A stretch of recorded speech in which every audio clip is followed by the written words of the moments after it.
I remember thinking it had to be some kind of prank. Nobody in their right mind would try to form an HOA out here. Our street barely had 6 houses, and half the residents were old-timers who'd rather burn paperwork than sign it. But when Karen called the cops, I realized this wasn't just about control, it was about ego. The 2 officers she brought looked more confused than I was. One of them, a younger guy with mirrored sunglasses, flipped through his notes and said, "Sir, she's reported multiple code violations under neighborhood association rules. We're just here to make sure everything's civil."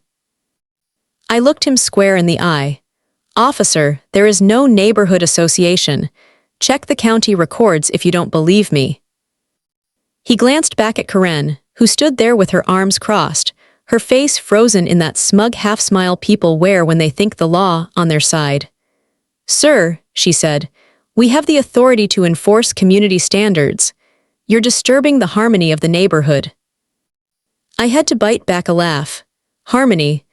The woman who yelled at kids for riding bikes past her house was talking about harmony. "Karen," I said, "you don't have authority here. This isn't part of your HOA. I bought this land free and clear, county lot, not subdivision." Her expression changed for just a second, like a flicker of doubt, but then she straightened her jacket and said, "You'll be hearing from our attorney." The cops looked at each other, clearly not interested in mediating suburban drama. One said, "Ma'am, unless this man's breaking a law, there's nothing we can do." She shot them a look sharp enough to slice through glass, then turned on her heel and marched back to her SUV. The gravel crunched beneath her heels as she drove off in a cloud of dust, but I could tell this wasn't over. That evening, I sat on the porch with my neighbor, Tom. He was an ex-Navy guy with a white beard and a slow, deliberate way of talking that made everything sound like a plan. He brought a six-pack and a pair of binoculars, claiming reconnaissance. "She's been trying this crap for years," he said, handing me a beer.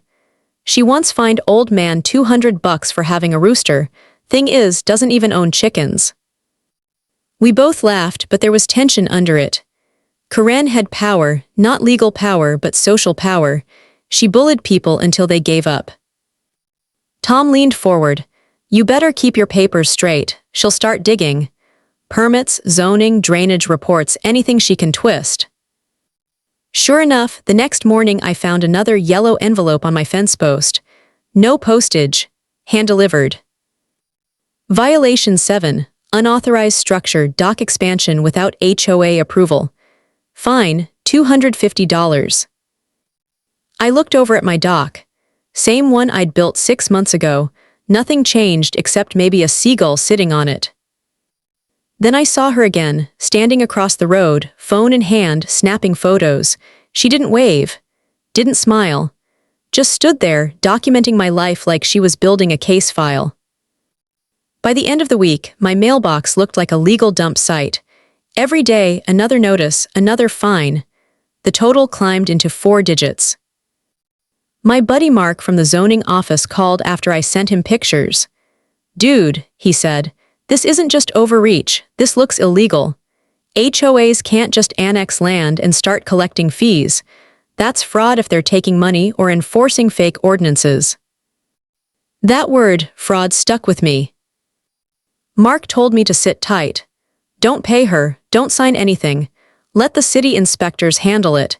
If she's claiming HOA authority where there is none, she's in deep. For the first time in days, I smiled. I knew Karen wouldn't stop until someone bigger than her knocked her down. And maybe, just maybe, that knock was coming soon. That night, as the sun dipped behind the lake, I watched her house lights flick on across the water. She stood in her driveway, talking animatedly on her phone, probably plotting her next move. Barked once, low and steady, his eyes fixed on her. I patted his head.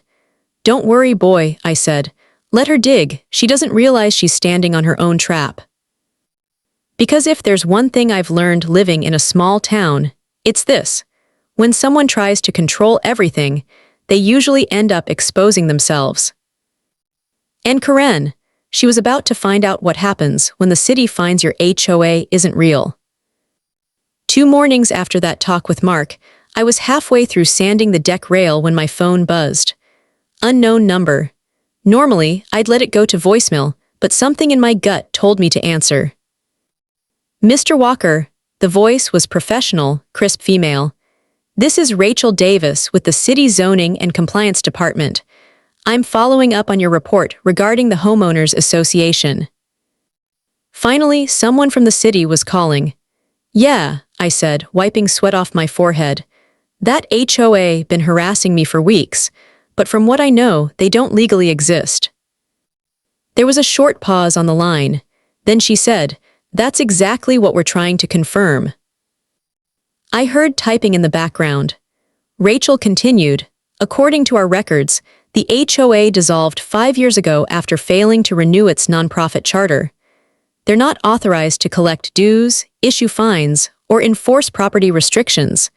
If someone's doing so under that name, that's misrepresentation and potential fraud.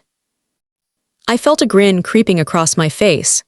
Then you're gonna want to meet Karen, I said, president of the non-existent HOA.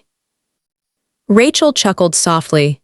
Send me everything, copies of notices, letters, photos, anything with signatures. I'll have my team review it. I spent the next hour scanning every single document Karen had dropped in my mailbox. By the time I was done, my inbox looked like a legal exhibit. That evening, Tom came by again. I told him everything. He laughed so hard he nearly spilled his coffee. So, she's basically running a fake government from her driveway. Looks that way, I said. Tom leaned back in his chair. You know, I almost admire the guts. Almost. Over the next few days, things got quiet, too quiet. No more envelopes. No more knocks on the door. Karen's SUV still passed by my place twice a day, but she didn't stop. Then one morning, I saw 2 white city vehicles parked in front of her house. Out stepped 3 inspectors, clipboards in hand. I watched from my porch, coffee in hand, pretending to fix the porch light while my heart pounded like I'd just hit a jackpot. Karen came out in her pink blazer, hair perfect as always. She looked confused at first, then defensive. The inspectors started talking to her, pointing at her mailbox, the sign at the street that read Lakes HOA, and her property fence that extended suspiciously close to the public easement. Tom strolled over from his yard, whispering, Looks like the city finally came to play. About 15 minutes later, one of the inspectors, Rachel, I recognized her voice, crossed the road to me. Mr. Walker, thank you for your cooperation. You were right. The HOA is not legally active. Ms. Karen has been issuing notices under a dissolved entity and collecting money from several residents. I blinked, so she actually got people to pay. Rachel nodded. More than a few. We're referring it to the city attorney's office. I felt equal parts vindicated and furious. She's been shaking down the neighborhood. Unbelievable. Rachel sighed. Happens more than you'd think. We'll send out letters to every homeowner clarifying there's no active HOA. If she contacts you again, let us know. That should been the end of it. But with people like Karen, it's never that simple. That evening, I went to grab my mail and there she was. Standing at the end of my drive, arms crossed, sunglasses hiding her eyes. You think you've won, don't you? She said, her voice sharp enough to cut the quiet air. Karen, I said, the city found out, it's over. She stepped closer. You think I care about some city pencil pushers? I built this neighborhood. I kept it from turning into a junkyard. People respect me. People are scared of you, I said. Her lips twitched. Fear and respect aren't that different. For a moment, I almost felt sorry for her. Almost. Then she pointed her finger right at my face. You'll regret this. You have no idea who you're dealing with. She turned and stormed off, tires spinning gravel into the air as she sped away. Tom walked over from his porch again, shaking his head. She's unraveling, seen it 100 times. Power junkies can't handle withdrawal. I didn't say anything, because even though she'd been caught, I had a bad feeling she wasn't done. That night, as I closed the blinds, I caught a glimpse of headlights idling near my mailbox. Then they flicked off. Whoever it was sat there for a full minute before driving away. Maybe it was just paranoia, or maybe Karen wasn't finished fighting.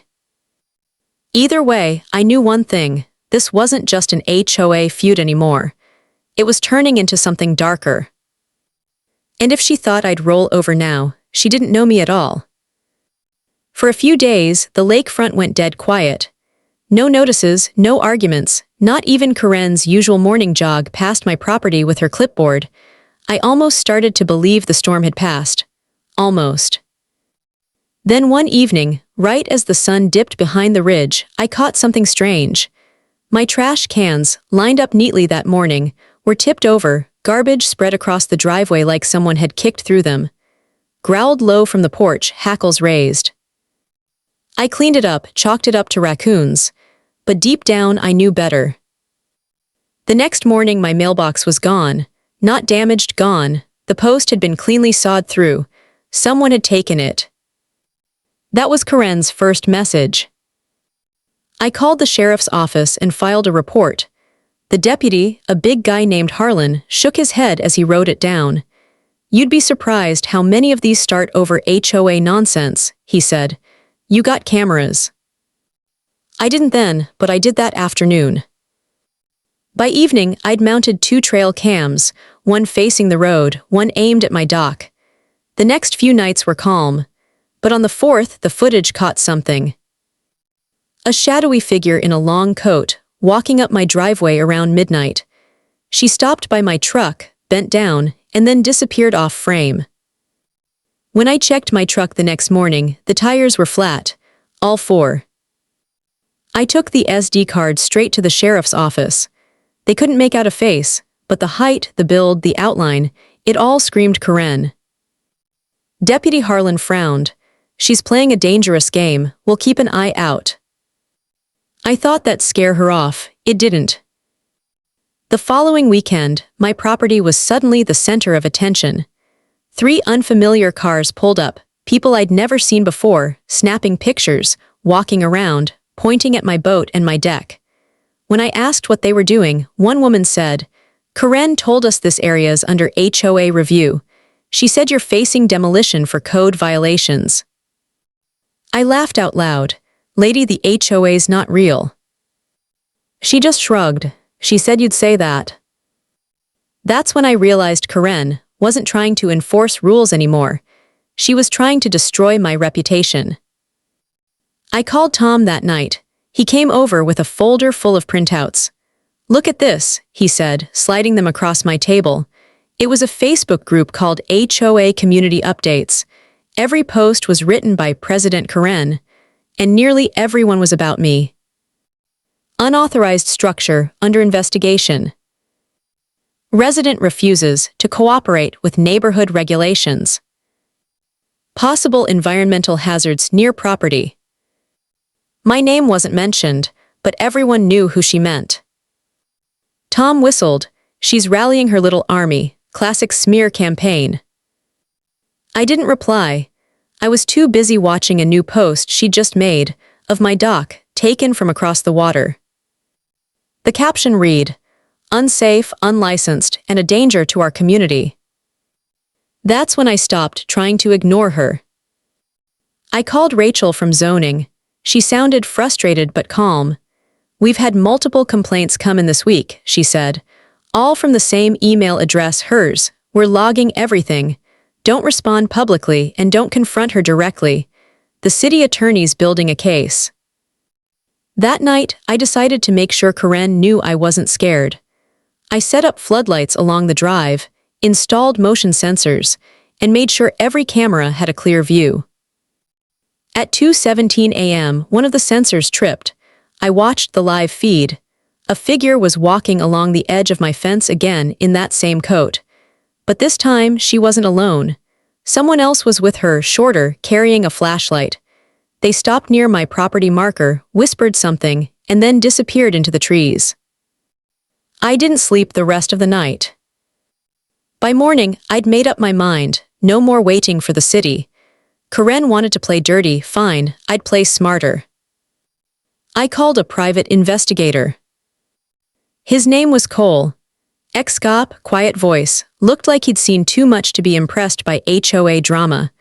When I told him what was happening, he nodded slowly and said, "You're not dealing with rules here, you're dealing with obsession. People like that always leave a paper trail." He started digging. Within days, he'd found something that made my blood run cold. Karen wasn't just pretending to run the HOA, she'd been collecting dues from half the neighborhood for years. Thousands of dollars, all funneled into a private account under her name. When Cole showed me the paperwork, he said quietly, "You weren't her first target. You're just the first one who fought back." That's when it hit me, this wasn't just a power trip, it was a con.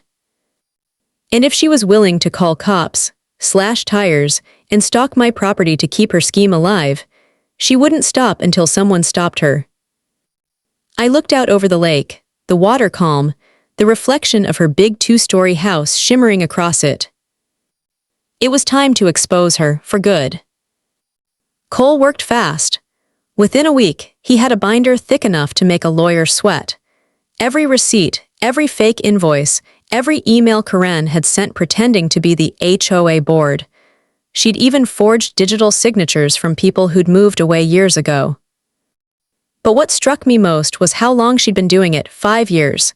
5 long years of intimidation, fines, and fake community maintenance fees. Most folks had paid without question. They thought it was normal. She'd even convinced some that non-payment could lead to property liens. I stared at the papers spread across my kitchen table and said, "She robbed half this street blind." Cole nodded, "Looks like it. And if I'm reading this right, she also filed reimbursements for beautification projects that don't exist. Landscaping, signage, you name it, all billed to her own address." Tom came over as we dug through the evidence. His eyes went wide. So she's been stealing from everyone under their noses. Man, if this gets out, she's finished. I wanted to believe that, but Karen wasn't the type to go down quietly. 2 nights later, I found out how right I was. It was close to midnight when my phone started buzzing nonstop, unknown numbers, one after another. When I picked up, I heard whispering, laughter, then a voice I recognized immediately. "Enjoy your sleep while you can," Karen said, then hung up. I tried to call back, but the number was blocked. The next morning, I found tire tracks in the mud near my fence and a dead fish thrown onto my porch. A sick joke, but one that told me she was watching.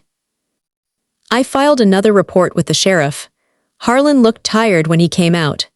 "She's losing it," he said. "We can't arrest her without direct proof she's behind these things, but we'll keep patrolling the area." I could see it in his face. He'd seen this kind of thing before. People pushed into a corner, trying to keep control by any means.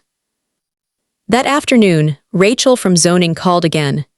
"Mr. Walker, the city attorney wants to speak with you. We're compiling evidence for possible charges." Finally, real movement. But the moment I hung up, I noticed something. My Wi-Fi was down. When I checked the router, the cords had been pulled clean out of the junction box on the side of my house. Someone had been there. I didn't even bother calling anyone this time. I just walked over to Karen's place. She was in her yard, pretending to prune roses. When she saw me, she straightened up, all smiles. "Lovely day, isn't it?" she said, snipping at a branch that didn't need trimming. "You cut my internet line," I said flatly. Her smile froze. "I don't know what you're talking about." "Save it, Karen. I've got footage, I've got a private investigator and the city attorney on the case. It's over."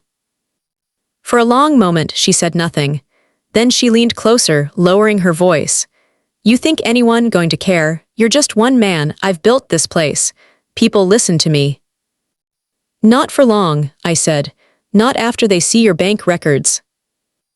Her face twitched, just enough to show I'd hit the nerve I wanted. "You'll regret this," she hissed. "You don't belong here." I walked away, but I could feel her eyes on my back the whole time. That night, Tom called me. "You might want to come outside," he said. When I stepped out onto the porch, I saw it. A group of people, maybe 10 of them, standing across the street with flashlights. Some were neighbors I recognized, others were new. Karen stood in front of them, clipboard in hand, giving some kind of speech. I couldn't hear every word, but I caught enough. "He's dangerous, refuses to follow rules, could threaten property values." She was turning the neighborhood against me. Tom muttered, "She's desperate. She knows she's cornered." I wanted to yell, to expose her right there, but instead I turned on my floodlights. The group blinked, startled.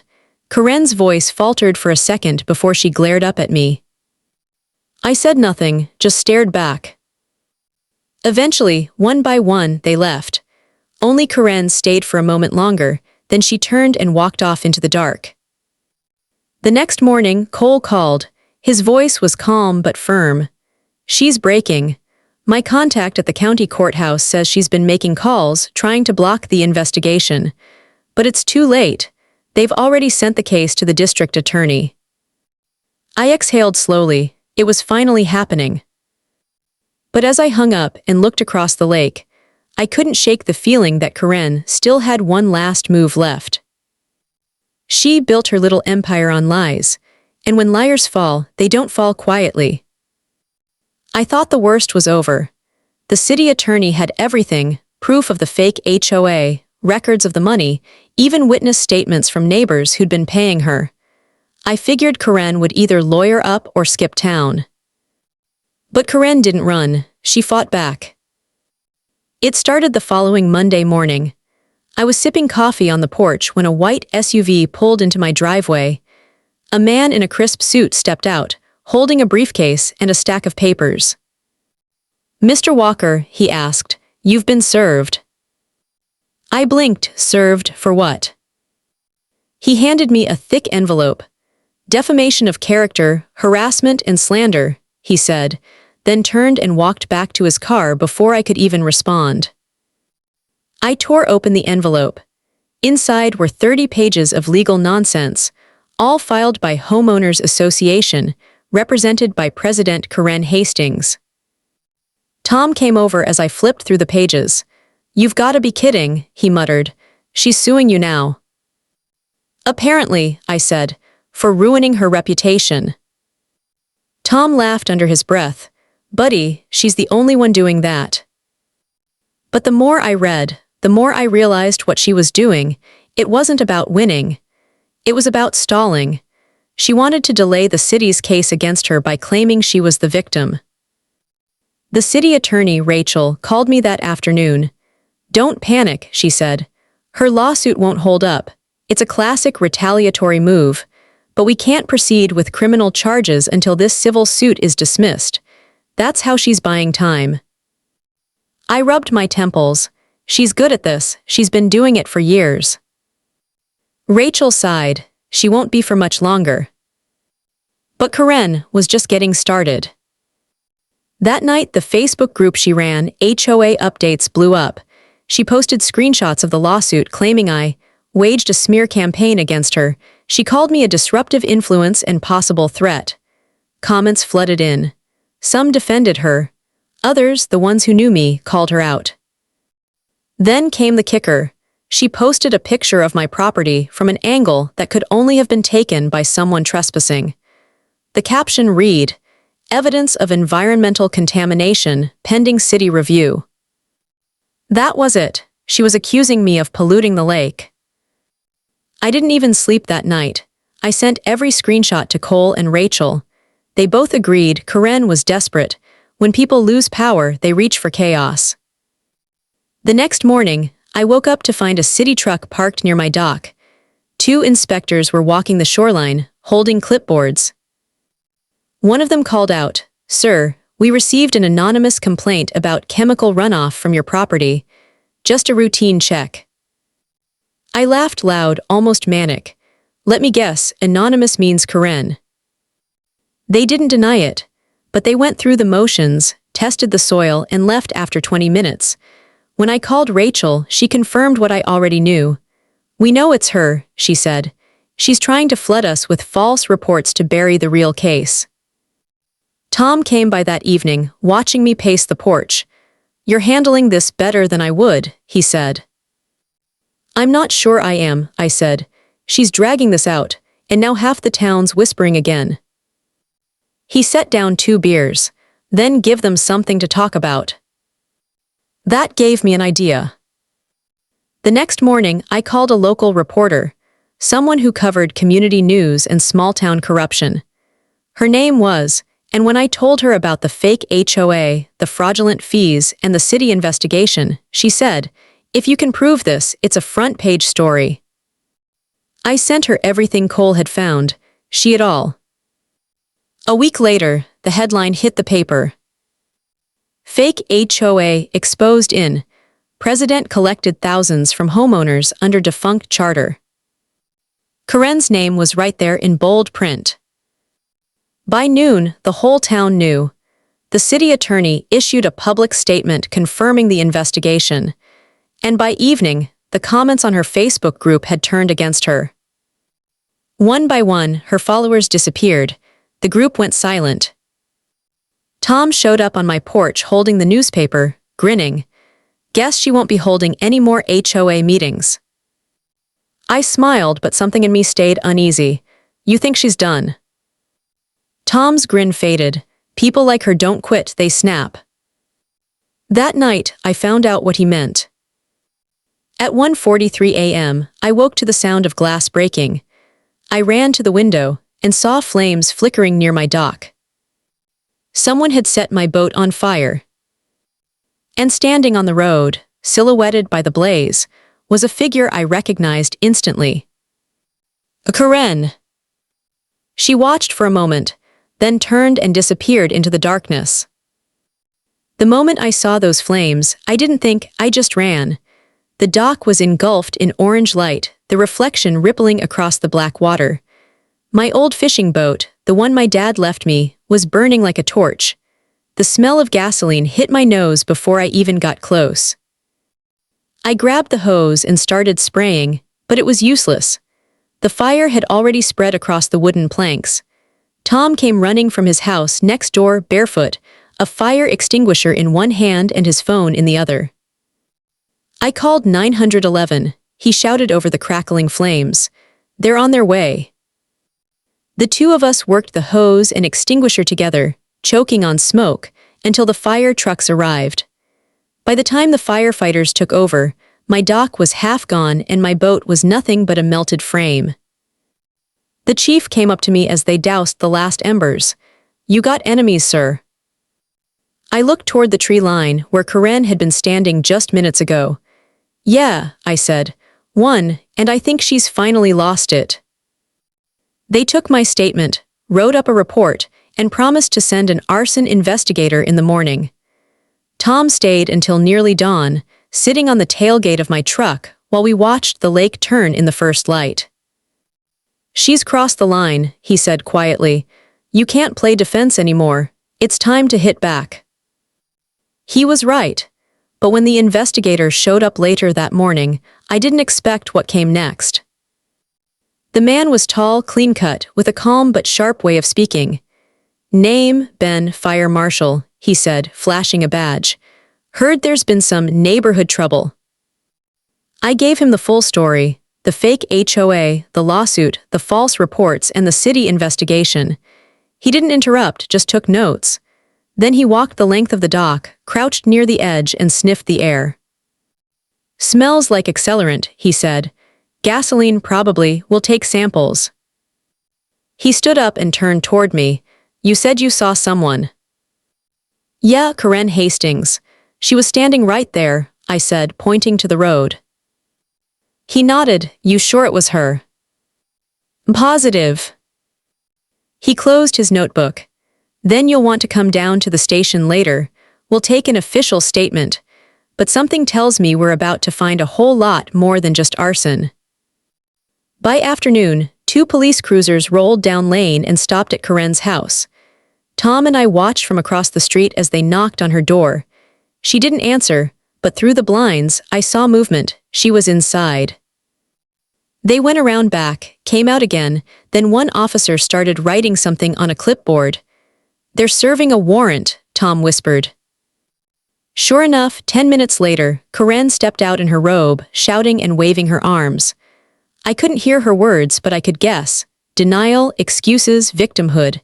It was her greatest hits album. Then the police led her back inside. When they emerged again, one of them was carrying a red gas can. Tom exhaled slowly. That's it, that's the nail. But the story wasn't done unraveling. Later that evening, Rachel, the city attorney, called me. "You're not going to believe this," she said. During the search, they found bank documents. Turns out Karen had been funneling HOA payments into a personal account, over $200,000 in total. I sat down hard on the porch step. "You're kidding." "No," she said. "And the best part, she filed all that under the HOA's name, which means it's fraud and tax evasion. The IRS is already interested." Tom laughed out loud when I told him. From mailing fake fines to felony charges, poetic justice. But part of me still couldn't relax. The fire had shaken me more than I wanted to admit. That night, every sound outside made me flinch. The creak of the porch, the hum of the fridge, each one felt like a threat. I didn't trust that Karen was done, even if she was cornered. The next morning, I drove down to the station to finalize my statement. The fire marshal met me at the door.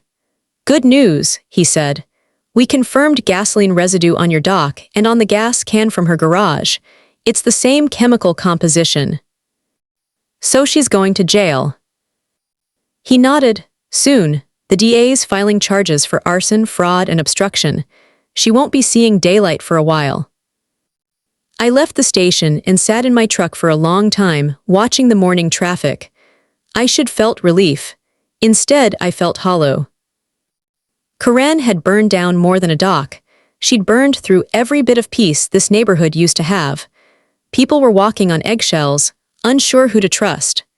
The HOA that wasn't real had still managed to divide everyone. That night, Tom came over with 2 beers again. "So, you're officially free of her, huh?" I looked out at the lake, the dark patch where the dock used to be.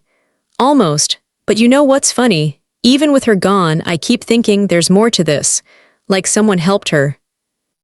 Tom frowned. "You think she had a partner?" I nodded slowly. "Someone had to file those fake documents, right? She couldn't have done all that alone."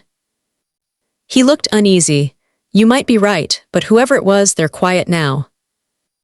I stared out at the still water, the reflection of the moon broken by the ripples. "Yeah," I said, "too quiet." A week after Karen's arrest, finally started to breathe again. The fake fines stopped. The gossip cooled. Even the Facebook group vanished overnight. I thought maybe, just maybe, it was over.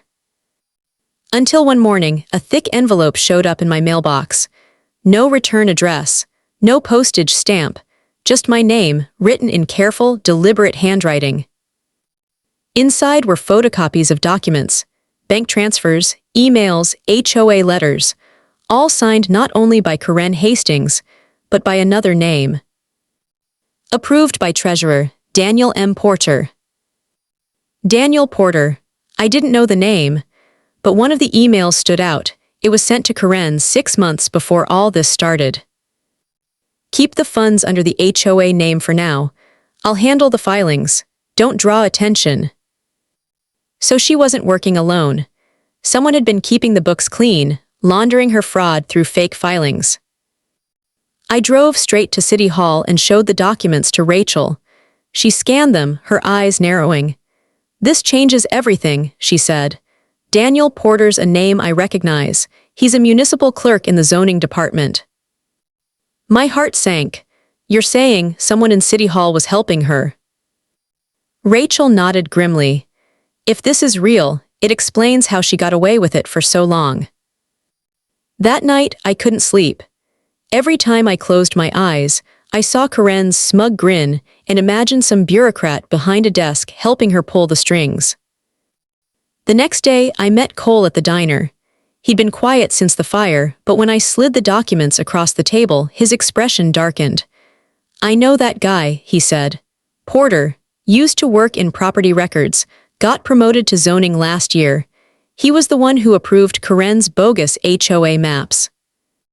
"Can we prove it?" I asked. Cole grinned slightly. "Oh, we can do more than that." He opened his laptop, fingers flying. Within minutes, he'd pulled up a public database. "Look at this, same IP address used to file the HOA registration and to file city maintenance permits. That's illegal as hell." He leaned back, satisfied. "If the city attorney has this, Porter's finished." I handed the new evidence to Rachel the next morning. Her jaw tightened as she scanned the printouts. "This is bad for him," she said. "Really bad. The mayor's office has been under pressure after the HOA scandal. This might turn into a citywide audit." For once, the system was actually working. That afternoon, the news broke. City clerk under investigation for fraudulent HOA records. Porter's picture was right under the headline. The article revealed that he'd been skimming a processing fee from every fake HOA payment Karen collected, depositing it into a side account. Tom called me the moment it went live. "So she wasn't the brains, huh? Just the mouthpiece." "Looks that way," I said. But then came the twist no one expected. That night, I got another letter. Same handwriting, same envelope, slipped under my door. This time, it wasn't documents. It was a short, handwritten note. "You think you won. Porter didn't act alone. She was only one of 3. You have no idea how deep this goes." No signature. I stared at the note for a long time. The handwriting matched the earlier envelope, meaning whoever sent the first one wanted me to find Porter. Now they were taunting me. Tom came over when I called him. He read the note twice, then said, "So we've got a mystery informant, a dirty city clerk, and an HOA president in jail. You sure you didn't move to Gotham City?" I tried to laugh, but my stomach was tight. Someone's still out there, someone who knew everything. Rachel told me to hand the note to the police, which I did. But a part of me couldn't shake the feeling that the sender wasn't threatening me, they were warning me. That night I sat on the porch, watching the lake. The water was calm again, the fire scars slowly fading from the dock. For the first time in months, I felt almost peaceful, until a car slowed down near my driveway. I squinted. The headlights cut across the trees, blinding for a second. Then I saw the license plate. It was a city vehicle. The car idled for a moment, then turned around and drove off. Tom called out from his yard, "You expecting company?" I shook my head. Not anymore. It was quiet for a few minutes, the night air heavy with that uneasy silence. Then my phone buzzed, a new email. No subject line, no sender name, just one sentence. "They're coming for the evidence you still have." I looked at the dark lake, then back at the flickering screen.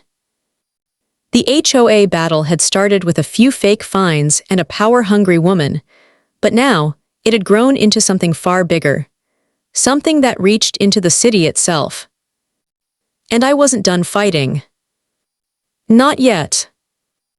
The morning after that email, I woke up to an eerie calm. No wind, no sound, just the slow lap of the lake against what was left of my dock. But inside, my gut was anything but calm. Whoever sent that message knew too much.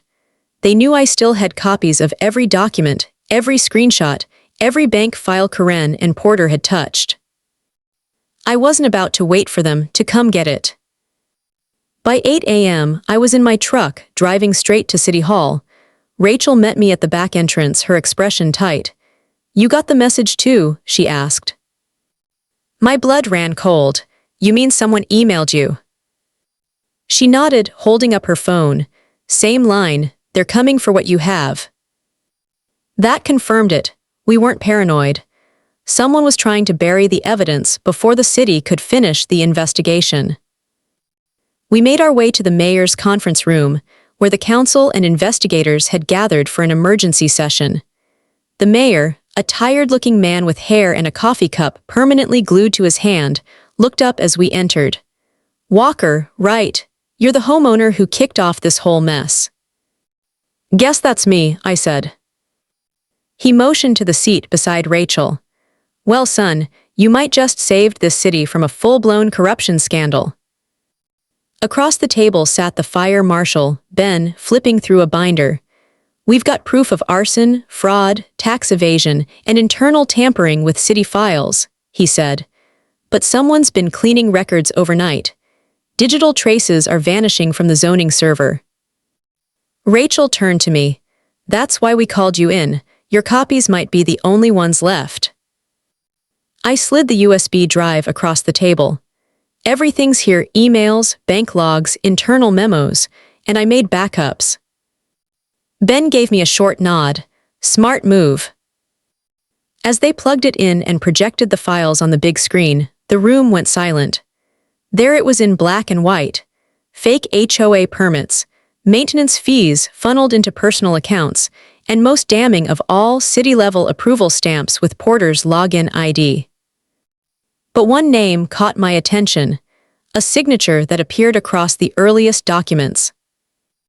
Deputy Director, Urban Planning, Thomas Keene. Rachel's eyes widened. "He's Porter's boss." The mayor slammed his hand on the table. "He's the third one." Before we could even process it, the door burst open. Two officers stepped in, speaking urgently to Ben. His face went pale. "Keene just cleared out his office," he said. "Left town 10 minutes ago."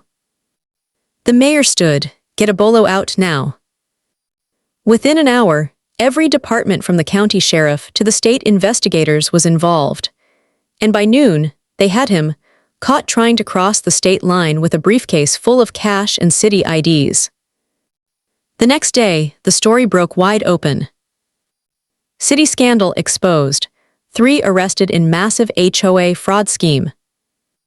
Karen, Porter, Keene, the unholy trinity of downfall. Reporters flooded the neighborhood, snapping pictures, interviewing residents. Tom and I stood by the lake, watching the chaos from a distance. "You really did it," he said, half proud, half amazed. "You took down an entire fake government." I smiled weakly. "I just wanted to keep my dock." He laughed, clapping me on the shoulder. "Guess you got a bit more than that." But the biggest moment came 2 weeks later, when the city council invited me to speak at the public hearing. They called it the accountability session. Every seat was full: neighbors, city workers, even the same officers who once showed up to enforce Karen's fake rules. When it was my turn, I walked up to the microphone and looked out over the room. "I didn't start this to make headlines," I said. "I just wanted to live in peace. But sometimes peace takes a fight. And sometimes the people who claim to protect the community are the ones preying on it." The room was quiet, everyone listening. What Karen did was wrong, but what made it worse was how easily she got away with it, because people trusted titles and paperwork more than common sense. So maybe the lesson isn't about HOAs or property lines. Maybe it's about standing up when something feels wrong, even if everyone else just shrugs. There was a moment of silence, and then the room erupted into applause. Afterward, the mayor shook my hand. "We're dissolving what's left of the HOA, permanently, and your name will go down as the guy who stopped it."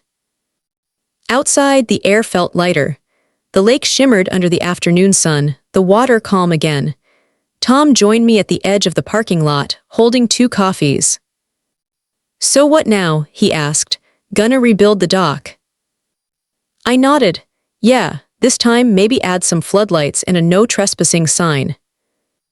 He chuckled. "Good call." As I looked back at City Hall, I realized something. The fight was over, but the story would stay with me. The fake HOA, the fire, the fraud, all of it had started because one woman thought power made her untouchable. But the truth has a funny way of catching up. The truth burned brighter than any fire she could start. Every HOA has a story on HOA Headaches. You'll hear the ones they tried to bury. Subscribe today.